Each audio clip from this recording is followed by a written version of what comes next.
Yeah, back again with Unconditional Surrender, World War II in Europe.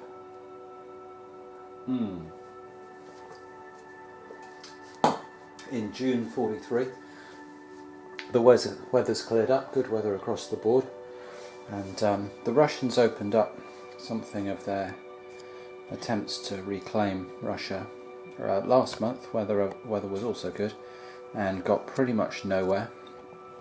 You know, just got across the river here, and that was about it.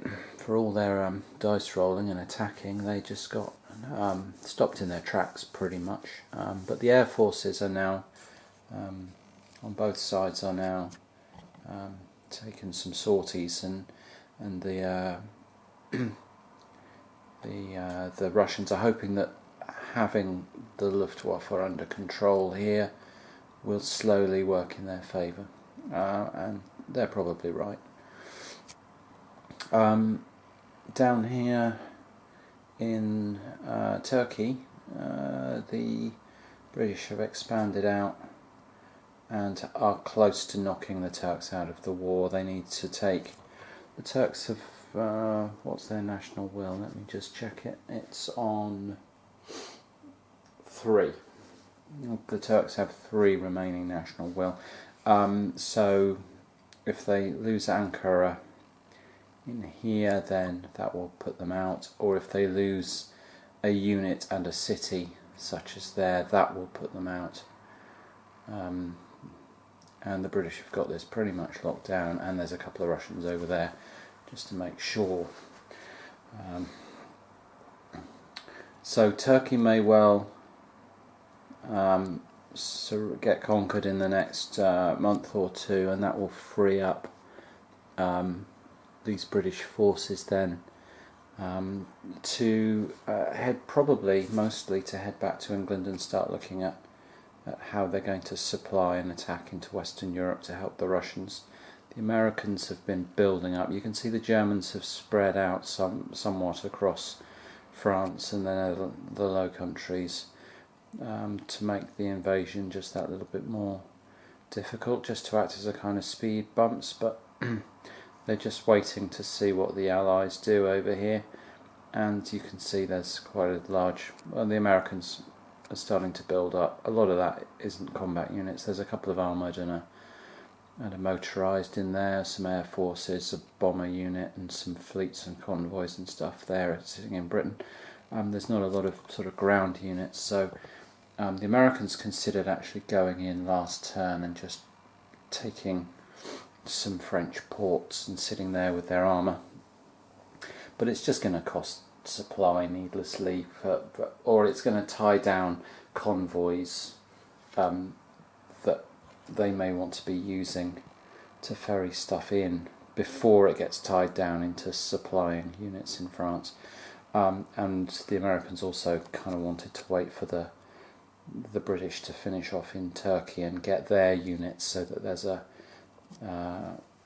there's a combined sort of British and American presence, because the Brits actually now have got 2 armour units on the board and a motorised there, the British Expeditionary Force, that this turn will become an armoured unit.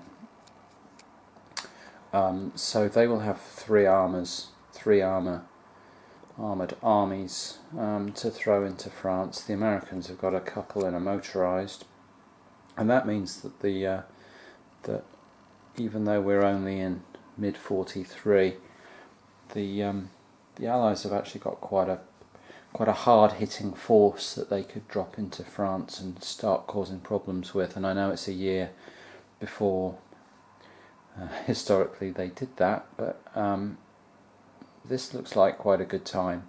It looks like quite a good time to go in, I think.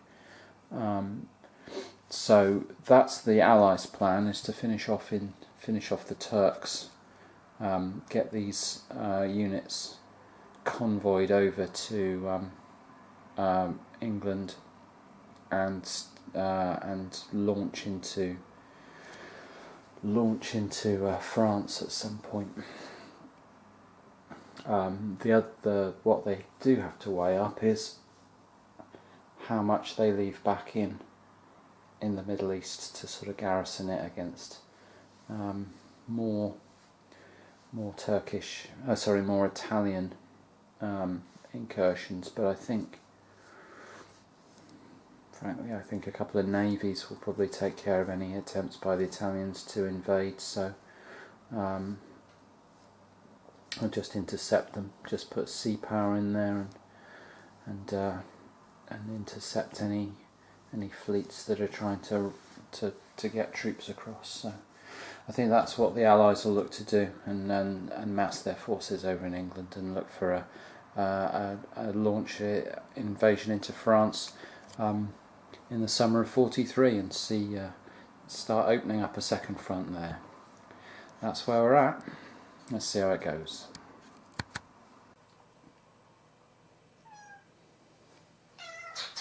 Hello.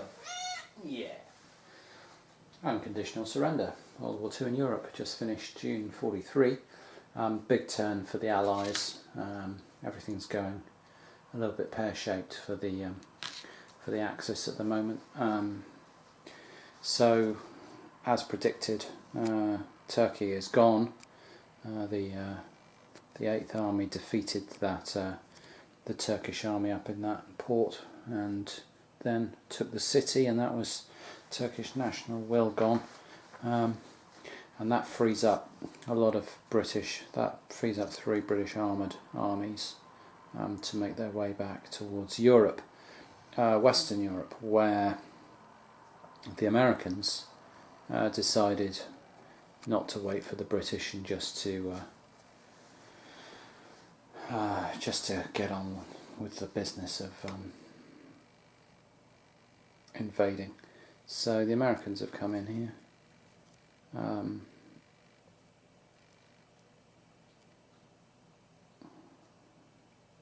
My camera is throwing up a little white box on the screen, and I don't know whether that's going to appear when... I'm not entirely sure what that white box is. I'm watching the camera display. It's quite a new camera and I haven't totally got to grips with it yet. I'm recording these in quite low quality simply because it keeps the size of the files down, and so it means it doesn't take 3 years for me to upload them onto YouTube. But anyway, there they are. The Americans have taken Brest and Cherbourg, and there isn't really a lot around in France to stop them.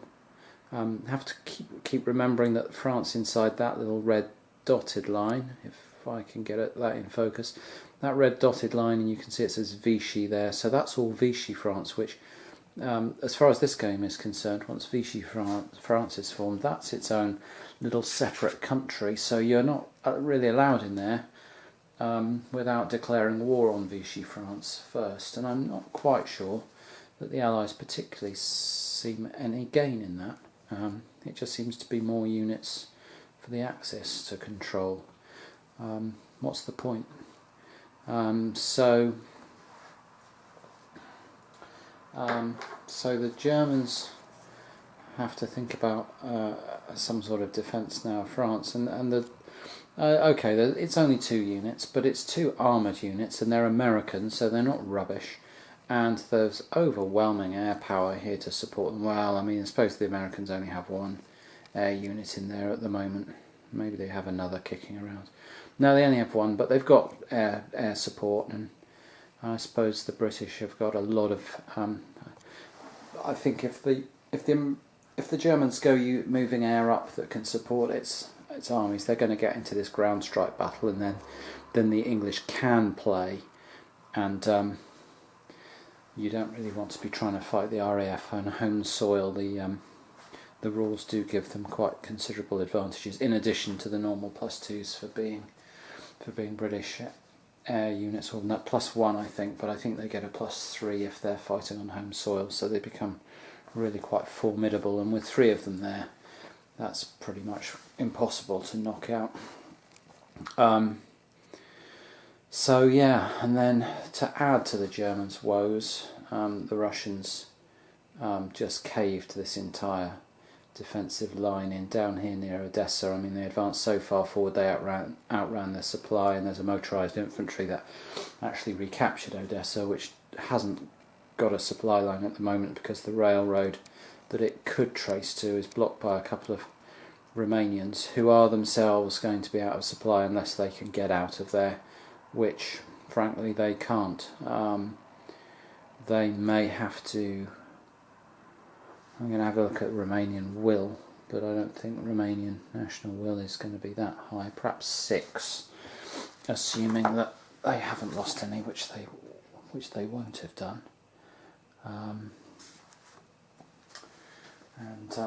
I've just found that the Allies. I dropped this counter for them. Just clip this little counter with my extremely efficient counter clippers, which are rather nice. That's an airdrop, a US or UK airdrop that the Allies have that I've managed to mislay.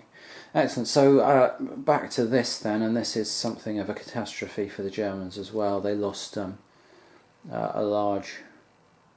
There you see those bottom 5 units, the 5th Garrison, 7th, 9th, 2nd and 17th Infantry, all swallowed up by this big Russian monster. They've got to think about what to do about that now. So everything's turned round. It's now the Germans, the Axis player, who's looking at his turns, wondering how he's going to fill the gaps in and wait for the bad weather to set in.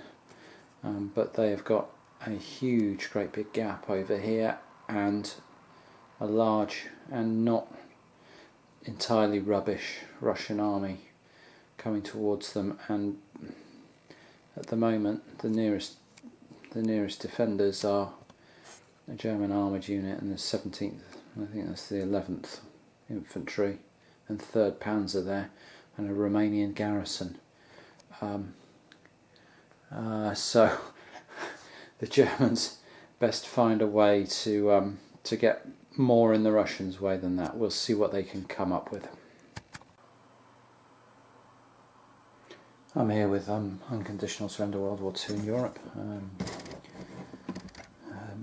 Just coming, was partway through, most of the way through the August 43 turn. I've just got the Soviets to do in terms of their activation. So down here in the sort of Jordan, Palestine, Egypt area, the British have pretty much vacated now. Just a couple of garrisons, not even convoys to keep them in supply. The British are out of there. You can see an army unit on a convoy there, and it's going that route because it hasn't got any naval protection against the Italian navies that could raid it, intercept it if it tried to make its way through the Mediterranean. So those Italian navies are sort of keeping watch. So if you haven't got naval escort, they'll go the other way round Africa and come out somewhere over here. There we go, South Atlantic, and then up over here into this box here, East North America and North Atlantic, blah blah blah. So the British are pretty much moving back onto home soil. There's a 1st Canadian there, and there's an army down, I think, in Plymouth. Yeah, there's the 2nd Army, and that will be the 8th Army. So the British are moving their forces back around. The Germans haven't even contested France. The Americans have wandered back through France pretty much unopposed and taken Paris, and have now got these 2 armoured units backed up with an air force sat there. Now Vichy France is a separate country, so this is kind of out of play, and the Germans have got something of a line here, and basically the reason for that is because the the Germans haven't quite got enough air power here to really survive if there's ground striking going on between the two air forces. The British combined British Americans just have air superiority there. The British have got 3, the Americans have got 1, and I think another air force to ship in. If I can find it, yeah, they've got another air force to ship in. So looking at that, the Germans have kind of backed away and tried to keep their air force out of range as much as possible, so they wanted their line within range of the air force rather than spreading throughout France and then just getting destroyed piecemeal by attacks with air support when they couldn't throw any air support in themselves. And that just looked like trying to defend too far forward out of the range of the Luftwaffe just looked like a good way to lose national will by having units chewed up, which is something the Germans are. That's what they're trying to avoid more than anything. They don't want to lose ground, but they don't want to lose national will defending ground under hopeless circumstances. Likewise over here, I've been looking at things for the Germans on the Eastern Front, and they're pulling back fairly successfully, apart from that breakthrough turn where they got hideously mauled around this Dnieper area, trying to hold that sort of Dnieper salient. They got chewed up there really badly. They've pulled back here into Romania, almost behind the Danube, I think that is. And I've just been looking at the lines that they're holding. If you count the hexes from the line that the Germans are holding, just there south of Leningrad, across the map, all the way down here to Odessa, or Constanta actually, there, that is 21 hexes of ground to hold for the Germans. If they pull back here and hold a line from Königsberg there across Germany, across Prussia and Poland to Krakow there, or between Krakow and Debrecen, that's 9 hexes. So the Germans, as they retreat, can funnel back into a tighter and tighter area, and it's going to be harder and harder for the Russians to break them down. And I think the Russians are probably looking at having to declare war on Hungary here, not because they have anything particular. Hungary hasn't entered the war at all, but simply to create more of a front for the Russians to attack through. So they can come through Yugoslavia and Romania, but then that's all. If they didn't declare war on Hungary, then everything through there is getting funneled into this sort of mountainous region north of Trieste. And the Russians probably don't want to have to be extending through there and attacking into there. So Hungary is going to get drawn into the war simply by virtue of being where the Russians want the front line to be, probably. If the Russians can push it that far, they probably can. But this German force it's tough to keep moving. Although the line's fairly weak down here, the Germans haven't bothered to sort of garrison Romania particularly hard, and the Romanian army got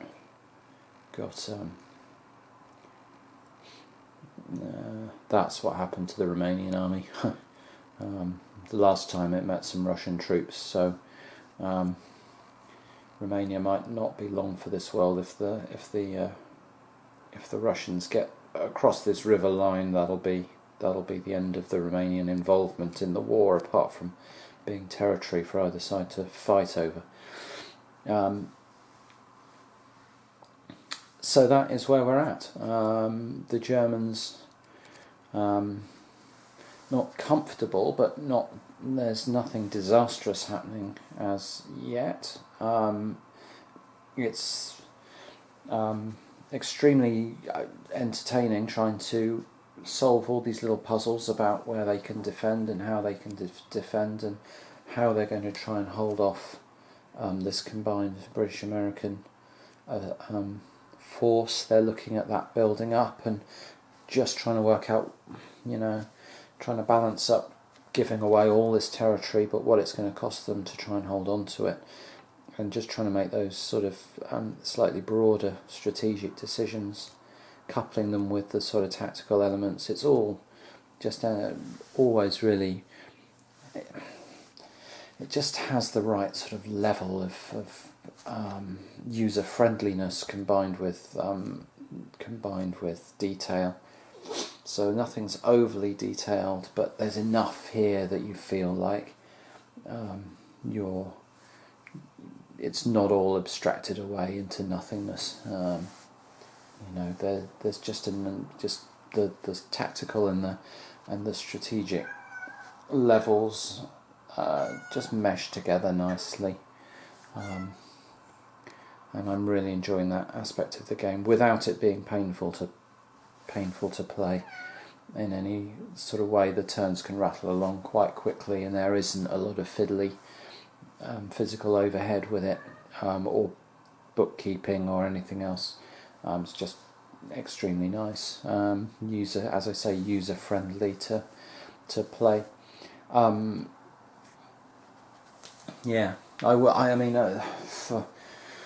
There was a point, I think, in about February, somewhere around the early part of 1942, or maybe even the end of 41, probably early 42, where I was looking at the number of turns still to go, and then the amount of time it had taken me, and thinking, whoa, seriously, am I going to get through this? But you keep pushing on, and you keep pushing on, and suddenly that big board of replacement units comes down and comes down and comes down, and suddenly you're mid to late 43, and you're thinking, wow, the Allies better get their skates on here if they're wanting to take down Germany. They're running out of good weather in 43. They can have a go at it in 44, and it's going to go to the wire in 45 unless they can seriously, improve the rate at which they're pushing the Germans back. So I think right now I'm feeling fairly confident that the Germans are going to hold on here, but that could all change in the next couple of months. That's how the game seems to go. Midway through September 43, and the Axis fortress that they're trying to create is becoming. It's very clear if you're stood right next to the map. It's harder to show on the camera, but you've got this sort of sweep of Italian units, and then this sort of German line across France, and then over on the Eastern Front, a line down here, trying to hold off the Russians. I'm just going to pop the camera out of this stand for a second, see if we can get in a little bit closer. So sorry about that. So over here in Germany, there's now a significant build-up of Allied troops here. You can see British armoured, British and American armoured. There's 5 armoured units in shot there, 2 American Air Forces.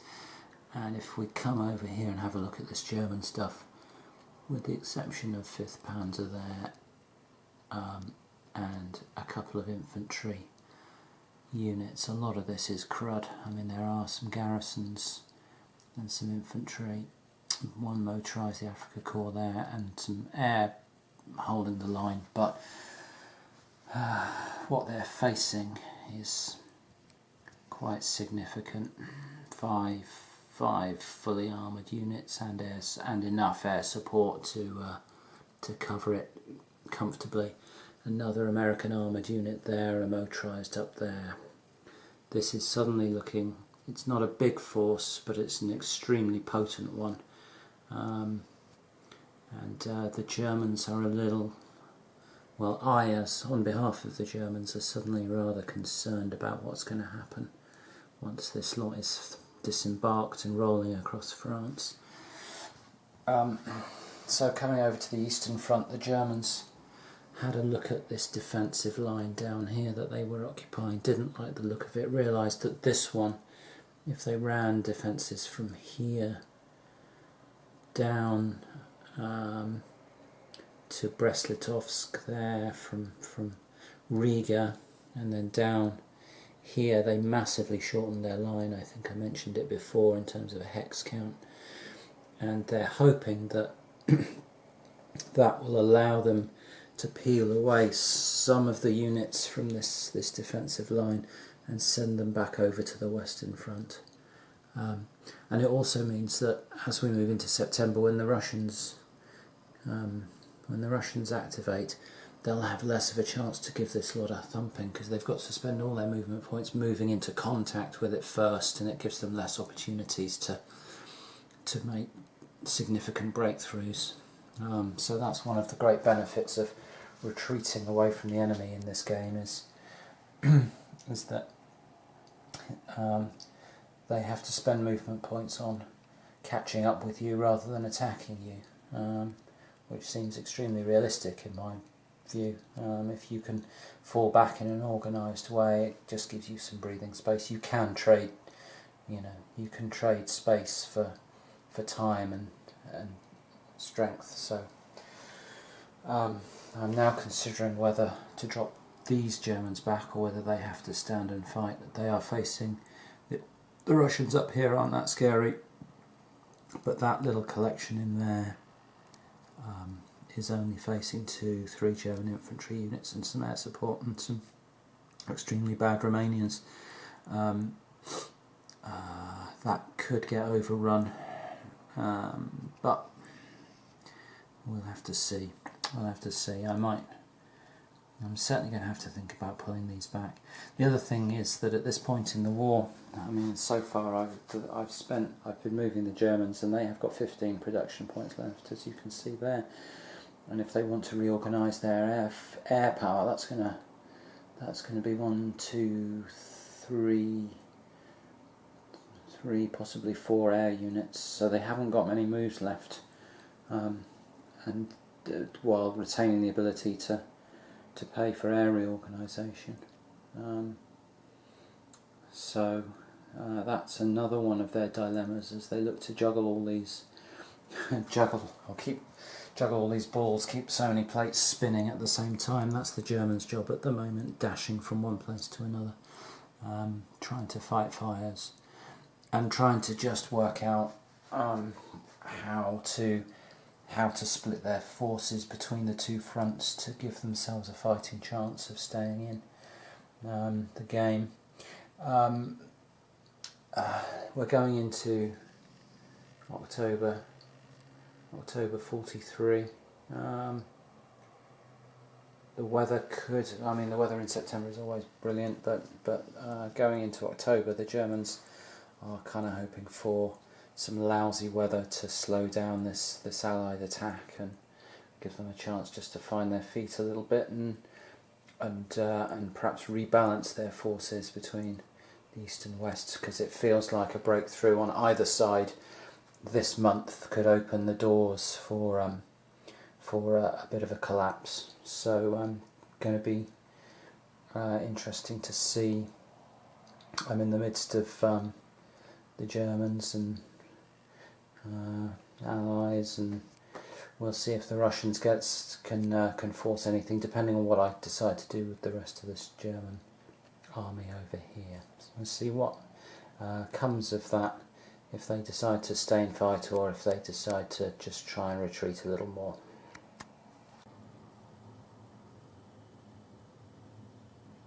Into November 43 then, just at the start, and I'm going to make this the last of this set before I join them all, link them all together and upload them.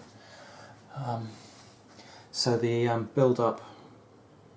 build-up continues in Europe with quite substantial forces here now.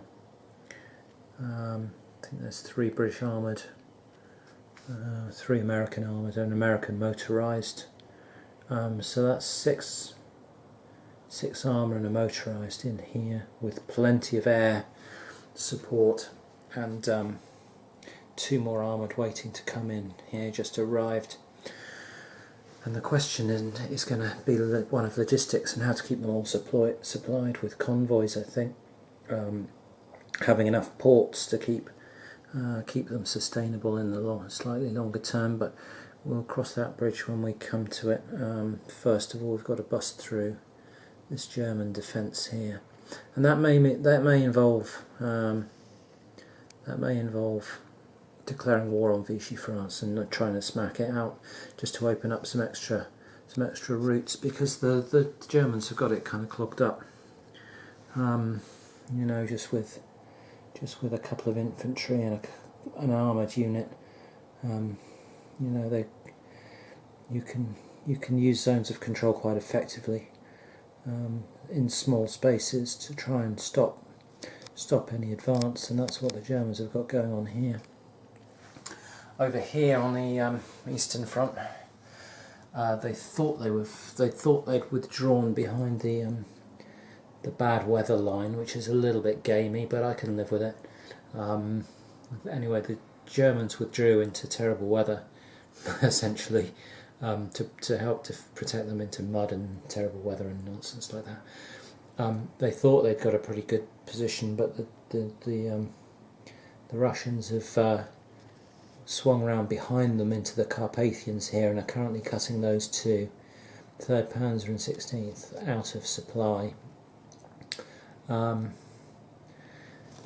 I'm just wondering, I think if the 16th Infantry, I think it's legal, in fact I'm absolutely sure it's legal, if he moves into the hex where the 4th Luft is, they'll be back in supply, because they'll both then be able to trace down to this rail line here in, I can't read the hex number, that one there, 3440.